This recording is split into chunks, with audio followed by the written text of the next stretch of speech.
Tanghali lang kayo, ayan, nagsisigang tayo ng baboy. Hindi ko na pinakita kung paano ko inugasan. Ayan. Tapos yung mga ingredients naman, isusunod natin, pakuluan muna natin yan. Ayan, takpan muna natin. Hintayin natin kumulo. Tapos ito naman, mga ingredients. Ayan lakay, ang mga ingredients niya.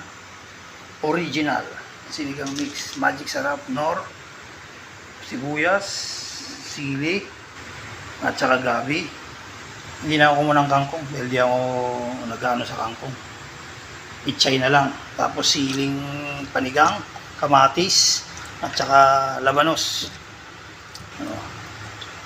Kulang ang sitaw at saka hindi na ako kumuha dahil pangit. At saka okra, matitigas na yung okra.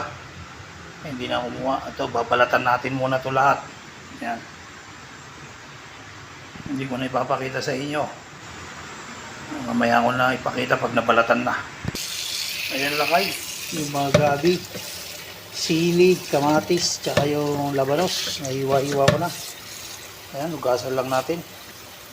Yung naugasan natin, mamaya ilalagay na natin. Nalakay, nilagay ko na yung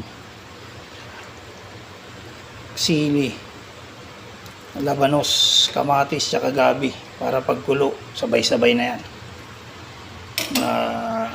Palambutin natin yung gabi tsaka natin durugin. Yung kamatis naman, kaya ganyan, mas maganda yung ganyan kaysa iwain mo.